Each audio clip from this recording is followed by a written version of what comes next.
భార్యను విడనాడటం న్యాయమే అని చెప్పాడు అనుకోండి, మోషే చెప్పాడు కదా కరెక్టే అన్నాడు అనుకోండి, మరి నువ్వు ఏదో విలువలు చెప్తున్నావు కదా, మరి నీ విలువలు ఏమైపోయినాయి అని అడుగుతారు. లేదు మోషే చెప్పిన తప్పు విడనాడకూడదు అంటే బాడ్కవ్ మోషే చెప్పిన తప్పు అని ఏసేండ్రీ అంటారు. బాడ్కవ్ మోషే చెప్పిన తప్పు అని ఏసేండ్రీ అంటారు.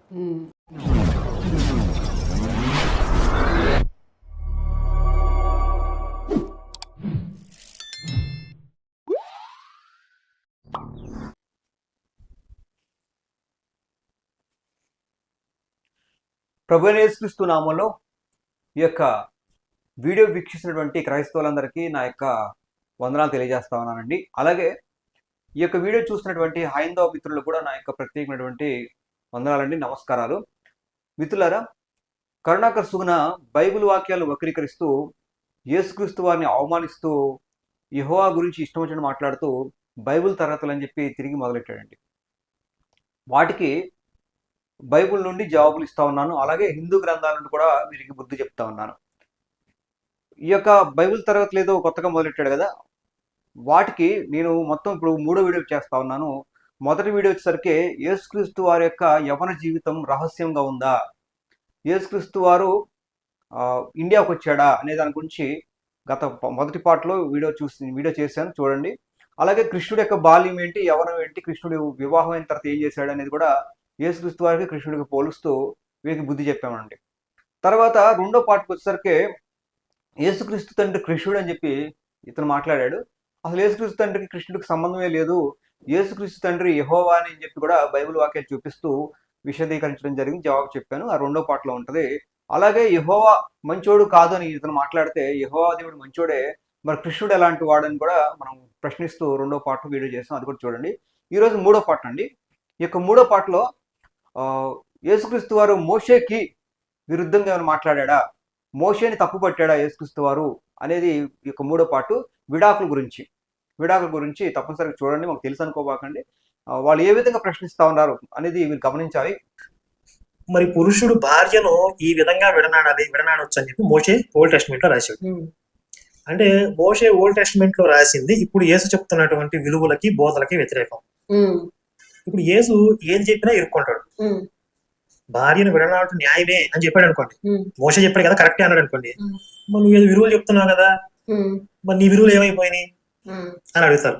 లేదు మోషే చెప్పిన తప్పు విడనాడకూడదు అంటే బాడ్కవ్ మోషే చెప్పిన తప్పు అని ఏసేండ్రీ అంట. ఇప్పుడు ఏడిపించడానికి మీకు ఎందుకు శోధించుటకై? అవును, అంటే ఈయన చెప్తుంది ఆల్రెడీ ఉన్నదానికి వ్యతిరేకంగా ఉంది కాబట్టి ఇప్పుడు ఇరికిస్తే అంటే ఇక్కడ మనకు క్లియర్ ఏమైపోతుంది, ఓల్డ్ టెస్ట్మెంట్ అనేది ఆటవికంగా ఉంది, దాన్ని సంస్కరించడానికి వచ్చాడు.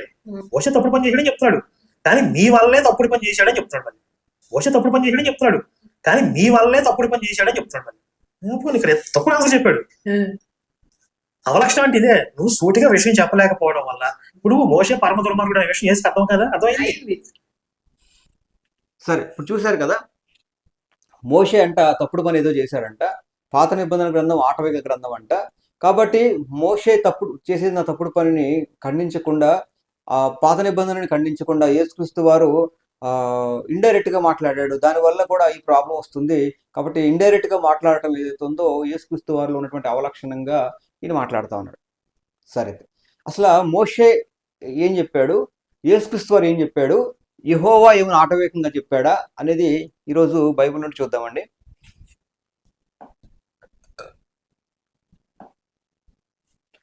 ఇప్పుడు చూడండి, ఆ యొక్క సందర్భాలు చూద్దామండి మనం. చూడండి, సరే, మార్కు సువార్త 10వ అధ్యాయము 2వ వచనం. పరిసయ్యులు ఆయన యొద్దకు వచ్చి ఆయనను శోధించుటకై పురుషుడు తన భార్యను విడనాడుట న్యాయమా అని అడిగిరి. యేసుక్రీస్తు వారిని తప్పుపట్టాలని చెప్పి అక్కడ ఉన్నటువంటి పరిసయ్యులు సద్దుకయ్యులు ఈ కరుణాకర్ లాగా ప్రశ్నిస్తూ ఉండేవాళ్ళు. యేసుక్రీస్తు వారు చక్కని జవాబులు చెప్పేవాడు, చక్కగా అర్థమయ్యేలా చెప్పేవాడు, వాళ్ళ నోరు మూయించేవాడు. కానీ వాళ్ళకి బుద్ధి ఉంది కాబట్టి కొంచెం నోరు మూసుకునేవాళ్ళు, కానీ కరుణాకర్కి బుద్ధి లేదు కాబట్టి మనం బుద్ధి చెప్తాం, ఆ వాక్యాలను అర్థమయ్యేలాగా చెప్తాం. చూద్దాం, యేసుక్రీస్తు వారిని ఏమి అడిగారంట పరిసయ్యులు సద్దుకయ్యులు. పురుషుడు తన భార్యను విడనాడుట అంటే భార్యతో విడాకులు తీసుకోవటం ఏదైతే ఉందో అది న్యాయమా కాదా అని చెప్పి పరిసయ్యులు సద్దుకయ్యులు అడిగారు. ఓకే, యేసుక్రీస్తు వారిని అడిగారు. అప్పుడు మార్కు సువార్త 10వ అధ్యాయం 3వ వచనం తర్వాత వచనమే. అందుకు ఆయన మోషే మీకేమి ఆజ్ఞాపించానని వారితో అడిగాను. మీకు అంటే ఒక ధర్మశాస్త్రం ఉంది కదా, ఒక లా అండ్ ఆర్డర్ ఉంది కదా, ఆ లాలో ఏం చెప్తే అది కదా చేయాలి, మీరు ఏముంది మీ లాలో అని అడిగాడు. చూద్దాం. అందుకు వారు పరిత్యాగ పత్రిక వ్రాయించి ఆమెను విడనాడవలనని మోషే సెలవిచ్చినని చెప్పగా, ఓకే, విడాకులు తీసుకోవటం న్యాయమా కాదని వాళ్ళు ప్రశ్నించినప్పుడు మోషే మీకు మీకు మీకు ఒక లా అండ్ ఆర్డర్ ఉంది కదా, ధర్మశాస్త్రం ఉంది కదా, దాంట్లో ఏముందని అడిగాడు. అప్పుడు మోషే విడాకుల చట్టం అనేది ఒకటి పెట్టాడు, విడాకులు ఇవ్వటం అనేది ఒకటి పెట్టాడు అని చెప్పి వాళ్ళు చెప్పారు. అప్పుడు చూడండి, అప్పుడు మార్కు సువార్త 10:5 మీ హృదయ కాఠిన్యమును బట్టి అతడు ఈ ఆజ్ఞ మీకు రాసి ఇచ్చాను గాని, అంటే మోషే రాసి ఇచ్చినటువంటి ఏదైతే ధర్మశాస్త్రం ఉందో అది తప్పు పట్టినట్లుగా వీళ్ళు తీసుకున్నారండి. తప్పు పట్టాడా లేకపోతే ఏంటి అనేది వీళ్ళు వీళ్ళు వీళ్ళు వక్రీకరిస్తున్నారు వాక్యాన్ని. ఏం వక్రీకరిస్తున్నారో, ఏం పెడా అర్థం తీర్చారో, ఏ పెడా అర్థం చెప్తున్నారో చూద్దామండి. యేసుక్రీస్తు వారు ఏమంటారంటే, మీ హృదయ కాఠిన్యమును బట్టి అతడు ఈ ఆజ్ఞ మీకు రాసి ఇచ్చాను గాని, సృష్టి ఆది నుండి అంటే దేవుడు వారిని పురుషునిగాను స్త్రీగాను కలగజేశాను. ఈ హేతు చేత పురుషుడు తన తల్లిదండ్రులను విడిచిపెట్టి తన భార్యను హత్తుకొనును, వారిద్దరూ ఏక శరీరమై ఉందురు గనుక వారికం ఇద్దరుగా నుండక ఏక శరీరంగా నుందురు. కాబట్టి దేవుడు జతపరిచిన వారిని మనుషుడు వేరుపరచకూడదని వారితో చెప్పాను. ఇక్కడ చూడండి, ముఖ్యమైన పాయింట్, దేవుడు జతపరిచిన వారిని మనుషుడు వేరుపరచకూడదని వారితో చెప్పాను. అంటే వీడి యొక్క సందర్భాన్ని చూపిస్తే ఏమంటున్నాడంటే, మోషే దేవుడు జతపరిచాడు, దేవుడు ఒకసారి పెళ్లి చేసిన తర్వాత జతపరిచిన తర్వాత వాళ్ళని వేరుపరచడం అనేది, వేరుపరచకూడదని యేసుక్రీస్తు చెప్పాడు కాబట్టి వేరుపరచడం అనేది అది తప్పు. మోషే వారు విడాకుల చట్టం ఏదైతే పెట్టాడో, పరిత్యాగ పత్రిక అనే సిస్టమ్ ఏదైతే పెట్టాడో అది తప్పు అని చెప్పి ఈ యొక్క కరుణాకృష్ణ మాట్లాడుతూ ఉన్నాడు. అంటే మోషే పెట్టిన చట్టం ఏదైతే ఉందో అది తప్పు అని మోషేని ఖండించినట్లుగా, యేసుక్రీస్తు వారు మోషేని ఖండించినట్లుగా ఈ యొక్క వచనాన్ని తీసుకొచ్చి మాట్లాడుతూ ఉన్నారండి. ఓకేనా? ఇప్పుడు ఎలా ఉంది, నిజమే కదా యేసుక్రీస్తు వారు మోషేని ఖండించినట్టుగా ఉంది కదా, ధర్మశాస్త్రాన్ని ఖండించినట్టుగా ఉంది కదా. మరి మోషే దేవుడికి ఇష్టడైన భక్తుడు కదా, అలాంటి మోషే దేవుడికి ఎలా ఇష్టడయ్యాడు? మరి మోషే ధర్మశాస్త్రాన్ని వ్యతిరేకిస్తున్నాడు కదా, అంటే యేసుక్రీస్తు వారు ధర్మశాస్త్రాన్ని వ్యతిరేకిస్తున్నాడు కదా, యేసుక్రీస్తు వారు మోషేని వ్యతిరేకిస్తున్నాడు కదా. అయితే యేసుక్రీస్తు ధర్మశాస్త్రాన్ని వ్యతిరేకిస్తున్నాడు అంటే ధర్మశాస్త్రాన్ని ఇచ్చినటువంటి యెహోవాను వ్యతిరేకిస్తున్నాడు కదా. నిజంగా యేసుక్రీస్తు యొక్క తండ్రి యెహోవా అయితే కనుక ఆయన్ని వ్యతిరేకించేవాడు కాదు కదా. విడాకుల వ్యవస్థ అనేది ఆటవికమైంది కదా. కాబట్టి యేసుక్రీస్తు వారు యెహోవాను వ్యతిరేకిస్తున్నాడు కదా. యేసుక్రీస్తు వారి తండ్రి యెహోవా కాదు కాబట్టి ఆయన వ్యతిరేకిస్తున్నాడు, యేసుక్రీస్తు తండ్రి కృష్ణుడు అని చెప్పి ప్రయత్నం చేస్తున్నాడు అన్నాడు. చూసారా ఆ ప్రశ్న? ఇప్పుడు ఈ వాక్యం చూపించి ఈ విధంగా వక్రీకరిస్తే సాధారణమైనటువంటి వాళ్ళు నిజమే కదా అనుకుంటారు. క్రైస్తవం మీద చెడ్డ అభిప్రాయం కలుగుద్ది, ధర్మశాస్త్రం మీద యెహోవా మీద చెడ్డ అభిప్రాయం కలుగుద్ది. యేసుక్రీస్తు వారు యేసుక్రీస్తు వారు యూద ధర్మశాస్త్రాన్ని ఖండించినట్టుగా ప్రజలు అర్థం చేసుకుంటారు కదా. మరి మాలాంటి వాళ్ళు జవాబు చెప్పాలి కదండి. దేవుడి చేత ప్రేరేపించబడ్డ వాళ్ళు మేము ఏమవుతున్నామో మేము సమాధానం చెప్పకపోతే ఎలా తెలుసుద్దండి? ఎందుకండి కరుణాకర వీడియోలు చేస్తారు, ఎందుకండి మీరు వాళ్ళు పదే సమాధానం చెప్తారు? అవసరమా అంటే మీ విశ్వాసం ప్రకారం మీరు అయితే యేసుక్రీస్తు వారిని యెహోవాను విడిచిపెట్టకపోవచ్చు. మీ విశ్వాసం బలమైతే, విశ్వాసం బలహీనమైనది ఎవరైతే ఉన్నారో, విశ్వాసంలో బలహీనమైన వాళ్ళు ఎవరైతే ఉన్నారో వాళ్ళు నిజమే కదా అనుకొని బైబిల్ వాక్యాలు పరిశీలన చేయకుండా, లేకపోతే మాలాంటి వాళ్ళు నోరు తెరవనప్పుడు, దేవుడిచ్చిన తలాంతుని వాడనప్పుడు, దేవుడిచ్చిన తలాంతు మాకు బైబిల్ సమాధానం చెప్పటం, ఆ తలాంతుని మేము వాడకపోతే ఏమవుద్దంటే తప్పనిసరిగా దేవుడు రేపు మమ్మల్ని లెక్క అడుగుతాడు. అలాగే మీ సమాధానం చెప్పకపోతే ఏమవుద్దంటే ఆటోమేటిక్గా కొంతమంది విశ్వాసంలో బలహీన ఉన్న వాళ్ళు వెనక్కి వెళ్ళిపోయే అవకాశం ఉంది. చాలు కదండి, విశ్వాసంలో బలహీన పడితే చాలండి, సాతాను గాడికి ఒక అవకాశం దొరుకుద్ది, వాడు దేవుడి నుండి దూరంగా లాక్కపోతాడు. ఖచ్చితంగా మనం సమాధానం చెప్పాలి కదండి. అందుకే నేను ఇప్పుడు కరుణాకర్కు జవాబు చెప్పడం కోసం కాదు వీడియోలు, కరుణాకర్ లాంటి వాళ్ళు బ్రతుకు తెరువు కోసం ఒక వీడియోలు చేస్తున్నారు. వాళ్ళు మారతారో లేదో దేవుడికి విడిచిపెడదాం, సౌలు పౌలుగా మారినట్టుగా మారితే మార్చు, పక్కన పెడదాం. కానీ ఇలాంటి వాడు మాటలు వినేసేసి దురాత్ముడు తన పని చేసుకుంటా ఉన్నాడు, దురాత్మ అంధకార శక్తులు వీళ్ళ వెనకాల పనిచేస్తూ క్రైస్తవ్యంలో కొంతమందిని వెనక్కి తీసుకుని వెళ్ళేలాగా, అలాగే హైందవుల్లో చాలా మంది ఈ క్రైస్తవ్యం మీద చెడ్డాభిప్రాయం పోగొట్టుకునేలాగా. కాబట్టి మీ సువార్త చేసినప్పుడు, మీ ఏదైతే క్రైస్తవులు సువార్త చేస్తున్నారు కదా, మీ సువార్త వాళ్ళు వినాలి అంటే వాళ్ళ హృదయంలో ఉన్నటువంటి అనుమానపు బీజాలు పోవాలి కదా. కాబట్టి ఈ యొక్క వీడియోలు అవసరం. కాబట్టి మీరు ఏదో గొడవలు ఎంటర్టైన్మెంట్ ఆ పాస్టర్ తిట్టడం ఈ పాస్టర్ తిట్టడం ఈ పాస్టర్ కొట్టుకోవడం ఆ పాస్టర్ కొట్టుకోవడం అనేది వాటి మీద వీడియోస్ ఎక్కువ చూస్తున్నారు. ఓకే, పాస్టర్ అభిమానులుగా ఉంటున్నారు, కానీ ధర్మశాస్త్రానికి అభిమానులు ఉంటున్నారా? యేసుక్రీస్తు వారికి అభిమానంగా ఉంటున్నారా? ఇప్పుడు డ్యామేజ్ జరిగేది ఇక్కడ. ఇది ముఖ్యమా? పాస్టర్ ఈ రోజు కాబట్టి రేపు పొద్దునైనా సరే వాళ్ళు క్లియర్ అవుతారు, వాళ్ళ పని వాళ్ళు చేసుకుంటారు.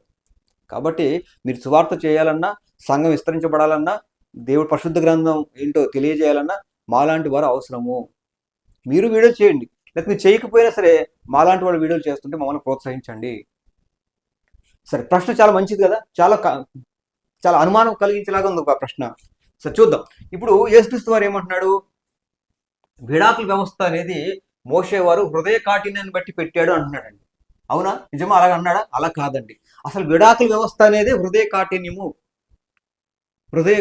అంటే భార్య భర్తల మధ్యలో ఏదైనా గొడవ వచ్చినా ఏదైనా వచ్చినా కూడా సర్దుకుపోవాలి, ప్రేమతో ఉండాలి. అవి ముందు చూద్దాం. సరే, ఇప్పుడు గమనించండి, యేసుక్రీస్తు వారు ఏం చెప్పాడు? దేవుడు జతపరిచిన వారు మనుషుడు వేరుపరచకూడదని చెప్పి ఏదైతే మాట చెప్పాడో ఈ మాట మోషే గురించి చెప్పాడా? అసలు విడాకుల వ్యవస్థని యేసుక్రీస్తు వారు ఖండిస్తున్నాడా? అసలు విడాకుల వ్యవస్థ అనేది ఆటవిక నిర్ణయం అని యేసుక్రీస్తు వారు చెప్తా ఉన్నాడా అంటే అది కాదండి. అసలు ఇప్పుడు వీళ్ళు ఈ వచనం చూపించారు, యేసుక్రీస్తు వారు విడాకులకి వ్యతిరేకమని చెప్పినట్టుగా తీసుకున్నారు. సరే, ఇప్పుడు చూద్దామండి. ఇప్పుడు అసలు జవాబు చూద్దాం. ఇప్పుడు చూడండి జవాబు. చూడండి, మత్తయి సువార్త 5:11 మత్తయి సువార్త 5:17 ధర్మశాస్త్రమునైనను ప్రవక్తల వచనమునైనను కొట్టివేయవచ్చునని తలంచవద్దు, నెరవేర్చుటకు గాని కొట్టివేయుటకు నేను రాలేదు. కర్ణాకర్ సుగుణ ఏమంటున్నాడు? ధర్మశాస్త్రం అంటే యెహోవా పెట్టిన ధర్మశాస్త్రం, అది అందరికీ లోక సమ్మతమైనటువంటి ధర్మశాస్త్రం, అది ఆటవిక నియమం కాదే. కాబట్టి అలాంటి ధర్మశాస్త్రం ఏదైతుందో దాన్ని ధర్మశాస్త్రమైనను ప్రవక్తల వచనమునైనను అంటే ఇందులో మోషే కూడా వస్తాడు. ప్రవక్తల వచనమునైన ధర్మశాస్త్రమైన సరే ప్రవక్తల వచనమునైన సరే కొట్టివేయటకు ఉచితమని తలంచవద్దు, నెరవేర్చుటకే కానీ కొట్టివేయటకు రాలేదన్నాడు. కాబట్టి యేసుక్రీస్తు వారు ఎలా ధర్మశాస్త్రానికి విరుద్ధంగా మాట్లాడతాడండి? యేసుక్రీస్తు వారి ప్రవక్తలకి, మోషే అంటే ప్రవక్తకి ఎలా వ్యతిరేకంగా ప్రవర్తించడు. ధర్మశాస్త్రాన్ని మోషే లాంటి ప్రవక్తలు రాసినటువంటి ఆ వచనాలని నెరవేర్చడాకే వచ్చాను కానీ కొట్టివేయటకు రాలేదు అంటున్నాడు. కాబట్టి సరిపోయిందా? ఇంకా చూద్దాం. ఇప్పుడు యేసుక్రీస్తు వారు విడాకుల వ్యవస్థకే వ్యతిరేకం అని చెప్పారు. ఏది? ఈ వచనం చూపించి దేవుడు జతపరిచిన వారిని మనుష్యుడు వేరుపరచకూడదని వారితో చెప్పానన్నాడు. మరి యేసుక్రీస్తు వారు అంటే విడాకుల వ్యవస్థకి యేసుక్రీస్తు వారు వ్యతిరేకం అన్నట్టుగా మాట్లాడారు. కానీ అదే యేసుక్రీస్తు వారు విడాకుల వ్యవస్థ గురించి మాట్లాడాడండి. యేసుక్రీస్తు వారు విడాకుల వ్యవస్థకు వ్యతిరేకం అన్నప్పుడు మరి యేసుక్రీస్తు వారు విడాకుల వ్యవస్థకి అనుకూలంగా ఎందుకు మాట్లాడాడు చూద్దాం. చూడండి, మత్తయి సువార్త 5:31 తన భార్యను విడనాడు వాడు ఆమెకు పరిత్యాగ పత్రిక ఇవ్వాలని చెప్పబడిన ఉన్నది కదా. మోషే రాసినటువంటి ఏదైతే మాట ఉందో ఆ మాటని యేసుక్రీస్తు వారు కోడ్ చేస్తున్నాడు. మత్తయి సువార్త 5:31 తన భార్యను విడనాడు వాడు ఆమెకు పరిత్యాగ పత్రిక ఇవ్వవాలనని చెప్పబడి ఉన్నది కదా. చూడండి ఏంటి, ఎక్కడ చెప్పబడింది చూడండి. ద్వితీయోపదేశకాండం 24:1 చూడండి ఏం రాస్తుందంటే విడనాడటం చెప్పబడిన మాట మీరు విన్నారు కదా, పరిత్యాగ పత్రిక ఇవ్వవలనని చెప్పబడి ఉన్నది కదా అంటే ఎక్కడ చెప్పబడింది? యేసుక్రీస్తు వారు దేని కోడ్ చేస్తా ఉన్నాడు అంటే చూడండి, మోషే ఇచ్చినటువంటి ధర్మశాస్త్రంలో ద్వితీయోపదేశకాండం 24:1 చూడండి. ఒకడు స్త్రీని పరిగ్రహించి ఆమెను పెళ్లి చేసుకున్న తర్వాత ఆమె యందు మానభంగ సూచన ఏదో ఒకటి అతనికి కనపడినందున ఆమె వ్యభిచారం చేస్తున్నట్టుగా తెలిసింది అనుకోండి, లేకపోతే ఆమె వివాహేతర సంబంధం కలిగి ఉంది అని తెలిసింది అనుకోండి. మానభంగ సూచన అంటే మానభంగ సూచన ఏదో అతనికి ఒకటి అతనికి కనపడినందున ఆమె మీద అతనికి ఇష్టము తప్పిన ఎడల, దేనికి ఇష్టం? ఏదో గొడవలు వచ్చేసి ఏదో మనస్పృతులు వచ్చేసి ఇష్టం తప్పిపోవటం కాదండి. దానికి విడాకులు తీసుకొని బైబిల్ చెప్పట్లా. గొడవలు వస్తుంటే కొంత విభేదాలు వస్తుంటాయి, దానికోసం విడాకులు చెప్పలేదు బైబిల్.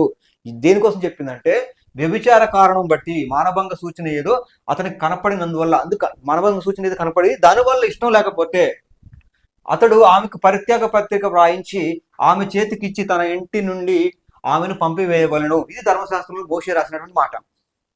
వ్యభిచార సంబంధించినటువంటి ఒక భార్య కానీ భర్త కానీ పెళ్ళైన తర్వాత వ్యభిచారానికి సంబంధించినటువంటి ఏదో చేస్తుందని చెప్పి తెలిస్తే కనుక, ఇష్టం పోతే కనుక అప్పుడు విడాకులు తీసుకోవచ్చు అని చెప్పబడింది. అంతే తప్ప చిన్న చిన్న కారణాలు బట్టి ఏదో కొట్టుకున్నారో తిట్లేదనో, లేకపోతే ఏదో అవసరాల కోసమనో, లేకపోతే ఏదో రోగాల కోసమనో, ఏదో కారణాలు బట్టి విడాకులు తీసుకోవటం అనేది బైబిల్ చెప్పలేదు. బైబిల్ ఏం చెప్పిందంటే వ్యభిచార కారణాన్ని బట్టి ఏదన్నా వాళ్ళ మధ్యలో వస్తే కనుక అప్పుడు మాత్రం విడాకులు తీసుకొని బైబిల్ చెప్తాం. చూడండి, పరిత్యాగ పత్రిక ఇచ్చి ఆమె చేతికి పంపించేవాళ్ళు. అంటే అది భర్త కానీ భార్యకి ఇద్దరు వర్తిస్తాను. చూద్దాం, చూడండి, మత్తయి సువార్త అలాగే ఎక్కడ ఉన్నాయంటే ద్వితీయోపదేశకాండం 24వ అధ్యాయం చూసాం ఇది. అలాగే ఇదే ధర్మశాస్త్రంలో ద్వితీయోపదేశకాండం 22వ అధ్యాయం 11వ వచనం కన్యత్వం గురించి, పెళ్ళైన తర్వాత కన్యత్వ పరీక్ష గురించి కూడా ఉంది. అలాగే సంఖ్యాకాండం 5వ అధ్యాయం 11వ వచనం నుండి చూడండి, ద్వితీయోపదేశకాండంలో కన్యత్వ పరీక్ష గురించి ఉంటుంది. సంఖ్యాకాండంలో ఒక భార్య భార్య వ్యభిచారం అని తెలిస్తే కనుక ఆమెను దేవుడి మందిరం తీసుకొని రావాలను, అక్కడ కొంచెం ధూళి వేసి పరీక్ష చేయవాలను ఇది ఉంటుంది. ఈ కన్యత్వ పరీక్ష కానీ ఈ యొక్క ధూళి కాన్సెప్ట్ లో కూడా బురద నీరు అని మాట్లాడతారు. బురద నీరు కాదండి, ధూళి. ఓకే, ఇప్పుడు ఈ కాన్సెప్ట్ లో కూడా మాట్లాడతారు, ఇది ఆటవికం ఉంది కదా అని మాట్లాడతారు. నేను అనేది ఏంటంటే ఈ కన్యత్వ పరీక్షకు వచ్చేసరికి ఆ రోజుల్లో ఉన్న శరీర దారుఢ్యం ఎలాంటిది, ఆ రోజుల్లో ఇప్పుడు పిల్లలు ఆడుకుంటున్నా కూడా ఈ కన్యత్వం పోద్దు కదా అంటారు. ఇప్పుడు ఉన్నటువంటి స్కిన్ టోన్ ఏంటి, అప్పుడు 5,000 సంవత్సరాలు 4,000 సంవత్సరాల క్రితం ఉన్నటువంటి స్కిన్ టోన్ ఏంటి, అప్పుడు ఆడవాళ్ళు బయటకు వచ్చేవాళ్ళు కాదు, అప్పుడు తిండి ఏంటి, అప్పుడు తిండి బలమైన తిండి ఉండేది, బయటకు వచ్చేవాళ్ళు కాదు. కాబట్టి ఎలా పోతుంది, అప్పుడున్న పరిస్థితులు బట్టి మనం ఆలోచన చేయాలి. కాల నియమాలు ఉంటాయి, హిందూ గ్రంథాలకు కాల నియమాలు ఉంటాయి. రామాయణం చదివితే అర్థం అవుద్ది. త్రేతాయుగంలో ఒక కాల నియమం, ద్వాపర యుగంలో ఒక కాల నియమము, కలియుగంలో ఒక కాల నియమం ఉంటుంది, కృతయుగంలో ఒక కాల నియమాలు ఉంటాయి, యుద్ధ నియమాలు ఉంటాయి. కాబట్టి ఆ యొక్క పరిస్థితులు ఏంటి, ఆ యొక్క సందర్భాలు ఏంటి, అప్పుడున్న చట్టాలు ఏంటి, దాన్ని బేస్ చేసుకుని మనం గ్రంథాలు చదవాలి, ఏ గ్రంథం అయినా సరే. అంతే తప్ప అప్పుడు కాల నియమాలు తీసుకొచ్చి, అప్పుడు రూల్స్ తీసుకొచ్చి ఇప్పుడు అప్లై చేయకూడదు. సరే, అప్పుడు కన్యత్వ పరీక్ష గురించి పెట్టాడు అంటే అప్పుడు శరీర దారుఢ్యం ఎలా ఉంది కన్యత్వ పరీక్ష విషయంలో అనేది ఆలోచన చేయాలండి. తర్వాత ఇక్కడ బురద నీరు అంటారు, బురద నీరు కాదు, కొంచెము ధూళి, పరిశుద్ధమైన నీళ్ళు అని ఉంటుంది, పరిశుద్ధమైన నీళ్లు, కొంచెము ధూళి, అలాగే గోధుమ పిండి, ఇలాగా కొన్ని పిండిలు కలిపి, గోధుమ పిండి కాదు ఏదో ఎవల పిండి కలిపి పరీక్ష చేయాలి. దేవుడే ఈ యొక్క విషయంలో ఇన్వాల్వ్ అయ్యి ఆమె తప్పు చేస్తే కనుక ఆమె నడుము పడిపోద్ది, తప్పు చేయకపోతే కనుక గర్భం వస్తుంది అని చెప్పి దేవుడు ఇన్వాల్వ్ అవుతున్నాడు కుటుంబ సమస్యలు తీర్చడం కోసం.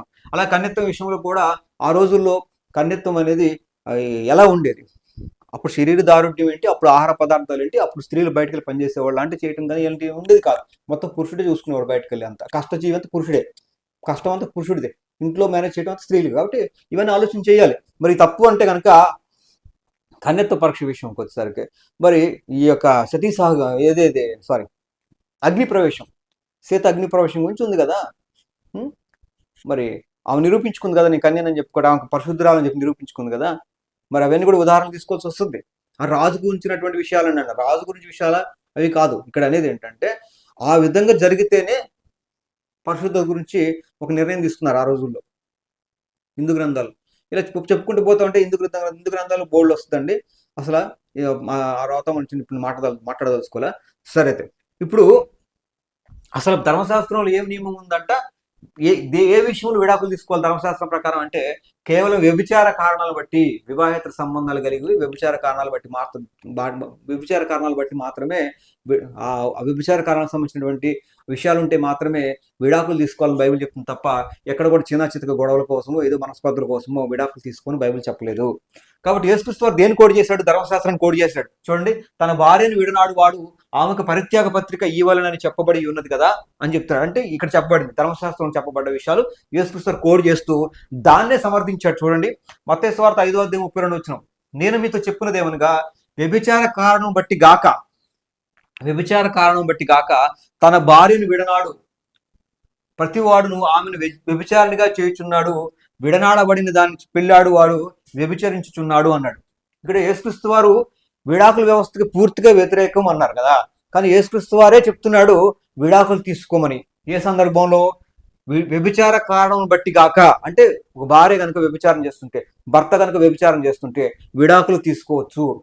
వ్యభిచార కారణం బట్టి కాకుండా ఏ ఇతర కారణాలు బట్టి విడాకులు తీసుకుంటే కనుక ఆ భర్తని లేకపోతే ఆ భార్యని వ్యభిచారిగా చేస్తా ఉన్నారు. అని చెప్పి యేసుక్రీస్తు వారు చెప్తున్నారు. చూడండి, వ్యభిచార కారణం బట్టి గాక తన భార్యను విడనాడు ప్రతి వాడును ఆమెను వ్యభిచారణగా చేయుచున్నాడు అని చెప్పాడు. అంటే యేసుక్రీస్తు వారు విడాకుల వ్యవస్థకి వ్యతిరేకమా అనుకూలమా? కరుణకు సుగుణను అన్నావు కదా, విడాకులు తీసుకోవడం న్యాయమే అని చెప్తే గనక నువ్వు గొప్ప ప్రేమమయుడు కదా, సాత్వికుడు కదా, శాంతి సమాధానం అని చెప్తావు కదా, నువ్వు విడాకులను సమర్థిస్తే చెడ్డవాడు అని చెప్పి ఆ యొక్క యూదులు అనుకుంటారని చెప్పి యేసుక్రీస్తు వారు అలా చెప్పాడు. యేసుక్రీస్తు వారు విడాకులను వ్యతిరేకించాడు కానీ ఇండైరెక్ట్ గా మాట్లాడారు అన్నావు. కాదురా బాబు, యేసుక్రీస్తు వారు స్వయంగా చెప్పాడు. యేసుక్రీస్తు వారికి మొహమాటం ఏంటి? యూదుల దగ్గర మొహమాటం ఏంటి? యేసుక్రీస్తు వారు మొహమాటం లేనివాడిగా ఉన్నాడు. బైబిల్లోనూ స్పష్టంగా నువ్వు మొహమాటం లేనివాడు అని చెప్పి అర్థమవుతుందని చెప్పి యేసుక్రీస్తు గురించి అక్కడ పరిశీలి సర్దుకుల్లో ఒకటి పలికినటువంటి మాట కూడా బైబిల్లో ఉంది. యేసుక్రీస్తు వారు మొహమాటం లేకుండా సమాధానం చెప్పేవాడు, ఎటువంటి ఆలోచన లేదు. కొన్ని సందర్భాల్లో ప్రశ్న వేసాడు, ప్రశ్నలో జవాబు ఉంటుంది కాబట్టి ప్రశ్న వేశాడు. యేసుక్రీస్తు వారు ఎక్కడ కూడా వాళ్ళ హృదయంలో కూడా యేసుక్రీస్తు వారి మీద డౌట్ వచ్చినా సరే, హృదయంలో ఏదైనా డౌట్ వచ్చినా సరే యేసుక్రీస్తు వారి విషయంలో ఆయన సమాధానం చెప్పేవాడు, వాళ్ళకి బుద్ధి చెప్పేవాడు. యేసుక్రీస్తు వారు ఎక్కడ తలంచుకుని పోలేదండి. యేసుక్రీస్తు వారు ఖచ్చితంగా సమాధానం చెప్పాడు. ఎవడో ఏదనుకుంటే మనకెందుకని యేసుక్రీస్తు వారు ఎప్పుడు పోలేదు. ఎవడు ఏదనుకున్నా సరే దానికి సమాధానం చెప్పి తీరాడు, చెప్పినటువంటి యేసుక్రీస్తు వారు. కాబట్టి మనం కూడా ఈరోజు ఎవడో ఏదో మాట్లాడుతున్నాడని వదిలేయకూడదు. ఖచ్చితంగా చిన్న పామైనా పెద్ద పామైనా సరే, ఎవడో ఏదో అనుకున్నా సరే ఖచ్చితంగా దానికి సమాధానం చెప్పి తీరాలి అనేది గుర్తుపెట్టుకోండి. కాబట్టి యేసుక్రీస్తు వారు విడాకుల వ్యవస్థకు వ్యతిరేకం అంటే వ్యతిరేకం ఏం కాదండి. వ్యభిచారం చేస్తున్నటువంటి పురుషుడైనా స్త్రీ అయినా సరే వ్యభిచారం చేస్తే కనుక వారికి విడాకులు ఇవ్వటంలో తప్పేం లేదు. వ్యభిచారాన్ని బట్టి కాకుండా ఏ ఇతర కారణాలు బట్టి విడాకులు తీసుకుంటే కనుక అది తప్పు అని చెప్పాడు. ఒకవేళ వ్యభిచారం చేస్తుంటే కనుక భర్త కానీ భార్య కానీ విడాకులు తీసుకుంటే తప్పు లేదు అని స్పష్టంగా యేసుక్రీస్తు వారు మత్తయి సువార్త 5:32 చెప్పాడు. ఇప్పుడు యేసుక్రీస్తు వారు చెప్పాడు, అలాగే ధర్మశాస్త్రం కూడా చెప్పింది. యేసుక్రీస్తు వారు చెప్పిన సబ్జెక్టు వ్యభిచారం చేస్తుంటే కనుక భర్త కానీ భార్య కానీ విడాకులు తీసుకోవచ్చు అని యేసుక్రీస్తు వారు చెప్పాడు. అలాగే ధర్మశాస్త్రంలో కూడా ఉంది, వ్యభిచారాన్ని బట్టి ఉంటే కనుక, వ్యభిచార కారణాలు ఉంటే కనుక విడాకులు తీసుకొచ్చి ధర్మశాస్త్రంలో ఉంది. మోషే కూడా అదే చెప్తా ఉన్నాడు. పరిత్యాగ పత్రిక దేని బట్టి చెప్పాడు మోషే దేని బట్టి చెప్పాడు? మోషే చెప్పింది ద్వితీయోపదేశ కాండంలో 24వ అధ్యాయం 1వ వచనంలో మోషే చెప్పాడు. అలాగే ద్వితీయోపదేశ సంఖ్యాకాండం 5వ వచనంలో యెహోవా దేవుడు చెప్పాడు.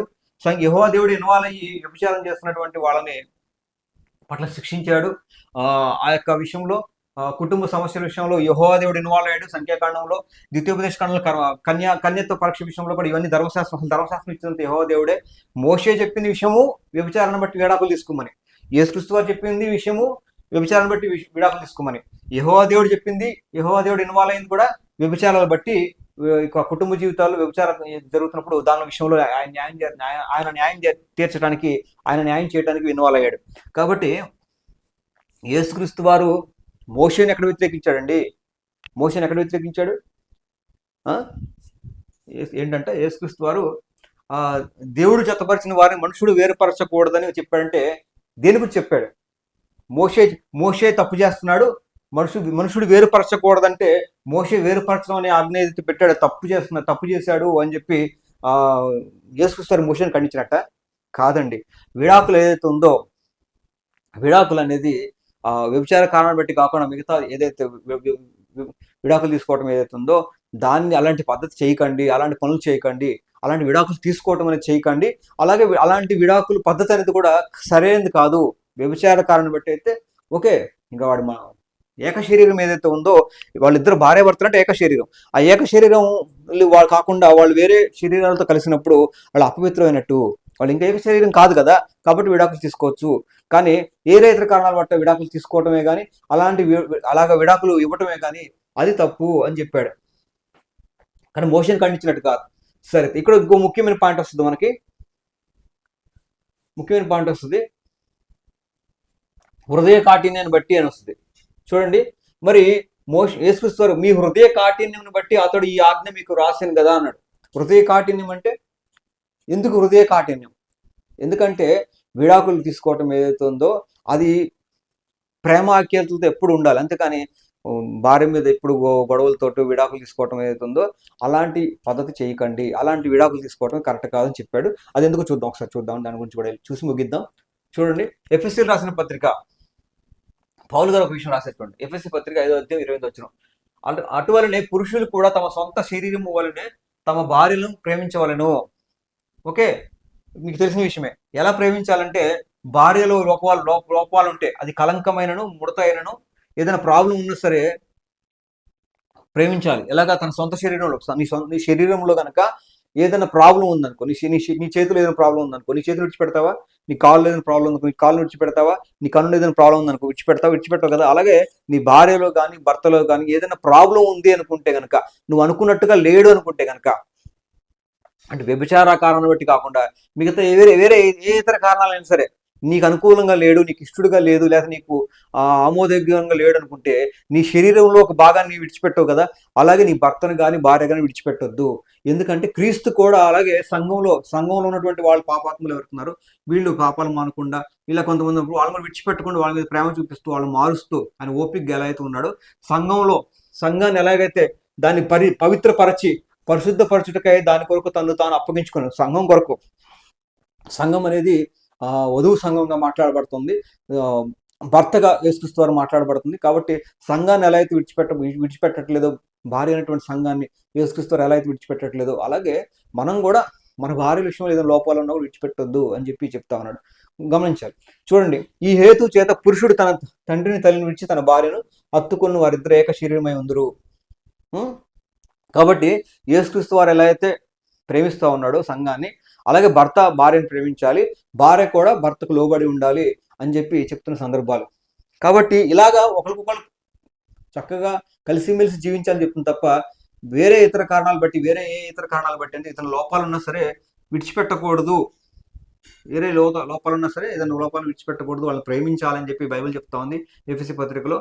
కాబట్టి వ్యభిచార కారణాన్ని బట్టి తప్ప మిగతా వేరే ఏ ఇతర కారణాన్ని బట్టి విడాకులు తీసుకోవడం అనేది బైబిల్ సమర్థించట్లేదు, ఒప్పుకోవట్లేదు. సర్దుకోవాలి, ప్రేమించాలి అని చెప్తుంది బైబిల్ ఎఫెసీ పత్రికలో. అలాగే ఈ మనకు యెహోవా దేవుడు చెప్పిన, యేసుక్రీస్తు వారు చెప్పిన, మోషే గారు ధర్మశాస్త్రం ఇచ్చిన ఏదైనా సరే ఇవన్నీ కూడా వ్యభిచారణ కారణం బట్టి విడాకులు తీసుకోవచ్చు అని చెప్తా ఉన్నారు.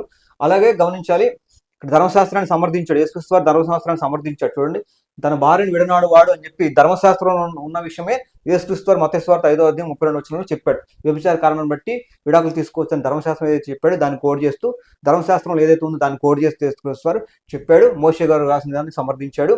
అయితే హృదయ కాఠిన్యాన్ని బట్టి అంటే విడాకులు తీసుకోవటం ఏదైతే ఉందో, విడాకులు తీసుకోకుండా సర్దుకొని ఉండాలి. ఇక్కడ ఒక మాట ఉంటుంది చూడండి, ఏముంటుందంటే చూడండి,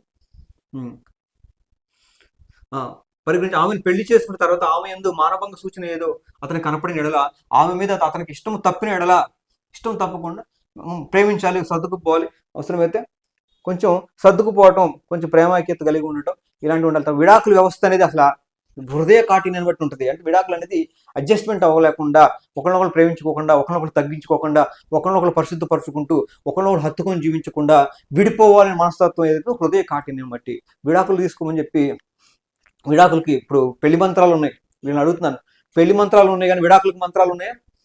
ఏదో సినిమాలో చూశానండి, ఒక హీరోయిన్ మా పెళ్లి అనేది వేద మంత్రాలతో చేశారు, మరి అలాగే మా విడాకులు కూడా మమ్మల్ని కూడా వేరు చేయండి మంత్రాలు చదివంటే, అమ్మ పెళ్లి చేయడానికి వేద మంత్రాలు ఉన్నాయి కానీ విడగొట్టడానికి మంత్రాలు లేవమ్మా అంటారు. కానీ బైబిల్ వచ్చేసరికి వేరే ఇతర కారణాలు బట్టి విడాకులు తీసుకోవడానికి బైబిల్ సమర్థించట్లేదు, వ్యభిచార కారణం బట్టి. కాబట్టి అలాగే ఎక్కడ కూడా అసలు విడాకులు ఇవ్వటం అనేది కోర్టుకు కూడా ఇష్టం ఉండదు. అందుకని కౌన్సిలింగ్లు పెడతారు, సర్దుకుపోండి అమ్మా అని, అడ్జస్ట్మెంట్ అవ్వడం కోసమని కౌన్సిలింగ్లు పెడతారు. 1 సంవత్సరం కాలం పాటు వెయిట్ చేస్తారు, ఎదురు చూసి 1 సంవత్సరం పాటు సర్ది చెప్పి అప్పుడు కుదిరిన పరిస్థితుల్లో విడాకులు ఇస్తారు. కోర్టుకు కూడా ఇష్టం ఉండదు విడాకుల విషయంలో. ఎవరికైనా విడాకులు, ఒక కుటుంబాన్ని ఇద్దరిని విడగొట్టడం అనేది ఎవరికి ఇష్టం ఉండదు.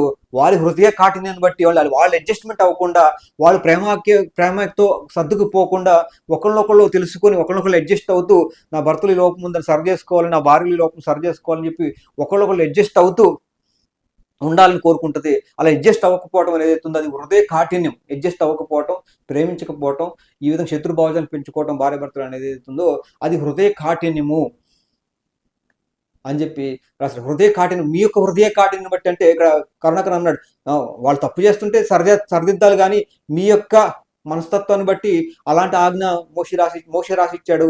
అదేంటి, ప్రజలు తప్పు చేస్తే వాళ్ళు సరి చేయాలి, కానీ వాళ్ళు తప్పు చేస్తున్నప్పుడు అలాంటి వారికి విడాకు అనుకూలంగా ఎలాగ చట్టాలు రాసిస్తారని చెప్పి కరుణాకర్ సుగుణ మాట్లాడాడు. నేనేది ఏంటంటే, ఇప్పుడు ఎంతకాలం అని చెప్పి ఇద్దరిని కూర్చోబెట్టి కాపురం చేపిస్తారండి? ఇద్దరిని కూడా దగ్గరుండి కాపురం చేపిస్తారు? చేయించలేరు కదా. కాబట్టి నాకు వద్దురా బాబు అని చెప్పి వాళ్ళు గొడవ పెడుతూ తన్నుకుంటూ గుద్దుకుంటూ విడిపోవాలి అని చెప్తే కనుక మరి ఎవరేం చేయగలం? ఎవరేం చేయలేం. కోర్టు కూడా సంవత్సరం పాటు ఎదురు చూసి కౌన్సిలింగ్ ఇచ్చి కోర్టు కూడా చేతులు ఎత్తేసి విడాకులు ఇచ్చేస్తుంది. అలాగే మోషే కూడా మీ హృదయ కాఠిన్యాన్ని బట్టి మరి సర్దుకుంటారా బాబు, మంచిగా జీవించండి అంటే లేదని రోజు తన్నుకుంటా గుద్దుకుంటా వాళ్ళు అరుపులు కేకలతోటి ఏడుపులు పెడబుబ్బులతోటి వాళ్ళ జీవితాన్ని కొనసాగిస్తున్నప్పుడు చూడలేక సరే మీ ఇష్టము అని చెప్పి వాళ్ళ ఇష్టాన్ని బట్టి వాళ్ళ హృదయ కాఠిన్యాన్ని బట్టి సరే అని చెప్పి విడాకుల వ్యవస్థ అనేది వచ్చింది. అంతే తప్ప దేవుడు కూడా విడాకులు తీసుకోవటానికి ఇష్టపడట్లేదు. కోర్టు వారు కానీ అటు హిందూ ధర్మశాస్త్రాల్లో కానీ విడాకులకు సంబంధించిన మంత్రాలు ఉండవు, అటు బైబిల్లో కూడా విడాకుల్ని సమర్థించట్లేదు. కాబట్టి అది హృదయ కాఠిన్యం అని చెప్తా ఉంది బైబిల్ కూడా. కాబట్టి ఇది విడాకుల విషయంలో. కాబట్టి నేనేది ఏంటంటే, ఎన్ని సమస్యలు నేనున్నా ఒకరినొకరు ప్రేమించాలి, కొంత సమయం కొంత టైం ఇవ్వాలి, ఇంకా తప్పదు కుదరదు మరి అన్నప్పుడు రోజు గుద్దుకొని తనుకోమని కూడా నేను చెప్పాం. కాబట్టి అలాగే ఈ యొక్క వ్యభిచారకాలను బట్టి తప్ప మిగతా విషయాలు అంటే విగ్రహ సంబంధమైనటువంటి విషయాల్లో కూడా విడాకులు తీసుకొచ్చా, నా భార్య మారట్లేదండి, వాళ్ళు విగ్రహారం చేయమంటున్న కాన్సెప్ట్లో వచ్చేసరికి నేను ఏంటంటే విగ్రహ సంబంధంగా కూడా ఏదైతే వాళ్ళు చెప్తా ఉన్న బలవంత పెడుతున్నప్పుడు కూడా దయచేసి అడ్జస్ట్ అవ్వాలి, సర్దుకుపోవాలి, మారినప్పటికీ మారతాడని దేవుడికి విడిచిపెట్టాలి తప్ప ఇలాంటి విషయాల్లో జాగ్రత్తగా వ్యవహరించాలనేది చెప్తున్న విషయం. కాబట్టి ఏదైతే మరి దేవుడు అగ్నివేయ వచ్చింది సమాధానం కలగజేయటకు రాలేదు కాన్సెప్ట్లో కూడా విగ్రహారాధన విషయంలో వ్యతిరేకత వచ్చినప్పుడు అలాగే ఉంది. దానికి కూడా చట్టం వచ్చింది. ఇప్పుడు మనకి చూడండి, ఎవరైనా భర్త కానీ భార్య కానీ వేరే ఇతర మతాలని అంగీకరిస్తూ ఆ మత మార్గంలో పోతూ వీళ్ళకి ఇష్టంగా లేకపోతే ఒకరు క్రైస్తవులు ఒక హిందువులు అయ్యారు అనుకోండి, వాళ్ళిద్దరి మధ్య ఇష్టం లేకపోతే మతపరమైన కారణాలు బట్టి కూడా విడాకులు తీసుకోవచ్చు అని నేను ఒక చట్టాల్లో చూసాను. విడాకుల గురించి ఈ యొక్క విషయం చూస్తున్నప్పుడు. కాబట్టి బైబిల్ కూడా చెప్పేది ఏంటంటే, ఇక తప్పదు అన్నప్పుడు దేవుడికి వ్యతిరేకంగా పాపం చేయించడానికి ప్రేరేపిస్తే కనుక మరి అప్పుడు కూడా దేవుడు కలిసి జీవించమని చెప్పట్లా, పాపం చేయమని బైబిల్ చెప్పట్లేదు. కాబట్టి ఆ కారణాలు బట్టి కూడా విడాకులు తీసుకోవచ్చు. కాబట్టి ఇలాంటి విషయాలు ఇంకా లోతుగా ఉన్నాయి. కాబట్టి ఇప్పటికీ మీకు అర్థమవుద్ది అనుకుంటున్నా. కాబట్టి యేసుక్రీస్తు వారు మోషేకి వ్యతిరేకంగా ఎక్కడ మాట్లాడలేదు, అలాగే యేసుక్రీస్తు వారు ధర్మశాస్త్రానికి యెహోవా దేవుడికి వ్యతిరేకంగా ఎక్కడ మాట్లాడలేదు. యేసుక్రీస్తు వారు ధర్మశాస్త్రాన్ని నెరవేర్చడానికి వచ్చాడు. ప్రవక్తల వచనములను ధర్మశాస్త్రములను కొట్టివేయటకు యేసుక్రీస్తు వారు రాలేదనేది బైబిల్ చెప్తున్న విషయం. బైబిల్ యేసుక్రీస్తు వారి యొక్క తండ్రి యెహోవానే. యెహోవా దేవుడు చేసిన ప్రతి ఒక్క ధర్మశాస్త్రాన్ని, యెహోవా పెట్టిన ప్రతి చట్టాన్ని యేసుక్రీస్తు వారు గౌరవించాడు, దాన్ని నెరవేర్చాడు, లోబడ్డాడు యెహోవాకు అనేది బైబిల్ చెప్తున్న విషయం. అదే విషయం మిత్రులారా. వీడియో నచ్చిన వారు లైక్ చేయండి, కామెంట్ చేసి మీకు అభిప్రాయాన్ని పంచుకోండి, అందరికీ షేర్ చేసి పరిశుద్ధ గ్రంథం గురించినటువంటి సత్యాన్ని తెలియజేయండి. ఇలాంటి మొత్తం బుద్ధి చెప్పండి. మరొక వీడియోతో మళ్ళీ కలుద్దాం. అంతవరకు సెలవు. అందరికీ వందనాలు. Praise the lord.